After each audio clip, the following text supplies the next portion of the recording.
حج کے 5 دن ہیں. حج کے کتنے دن ہیں؟ 8 9 10 11 12 ذوالحجہ. 8 ذوالحجہ کو حاجی نے جانا ہوتا ہے مینا، اور وہاں ہم نے 5 نمازیں پڑھنی ہیں. 5 نمازیں پڑھنا وہ سنت ہے: ظہر، عصر، مغرب، عشاء اور 9 کی فجر. ٹھیک ہے، this is the most crucial and most important day of حج.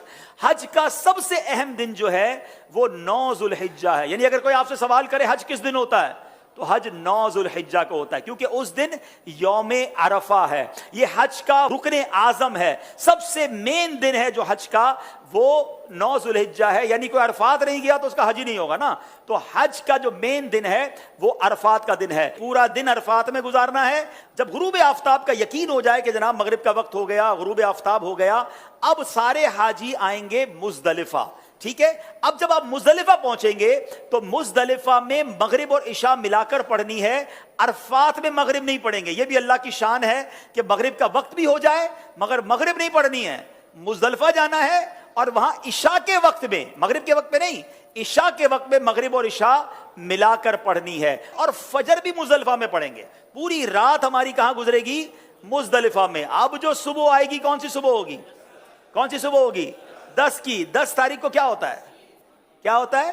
ہاں، ساری دنیا بقرعید مناتی ہے مگر خدا کی قسم جو آج عید مناتا ہے نا، میلا کچیلا ہے، بال بکھرے ہوئے ہیں، مطلب نیند بھی نہیں ہوئی ہے، مگر خدا کی قسم وہ جو عید کا مزہ ہے، وہ جو تھکن کا مزہ ہے، وہ جو سرور ہے، وہ دنیا کی کسی اور چیز میں نہیں ہے. اللہ ہمیں ہر سال ایسی عید نصیب فرمائے.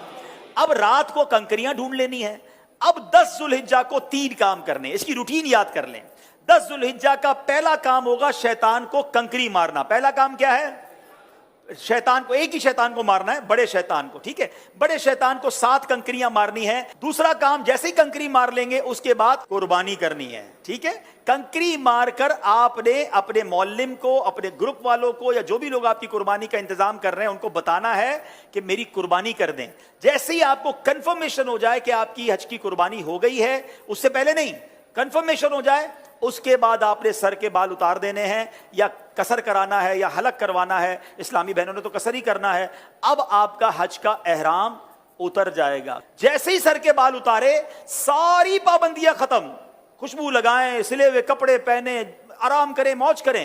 صرف مرد و عورت کی پابندی ابھی باقی ہے، وہ طواف الزیارہ کرتے ہوئے وہ بھی ختم ہو جائے گی. تو آپ ریلیکس ہو جائیں. حج از ناٹ دیٹ ڈیفیکلٹ جتنا لوگ اس پر ہوا بنا لیتے ہیں. ایزی ہو جائیں. اب 10 ذوالحجہ کو، اب جب آپ نے سارے کام کر لیے تو افضل تو یہ ہے کہ 10 تاریخ کو ہی طواف الزیارہ کر لیا جائے.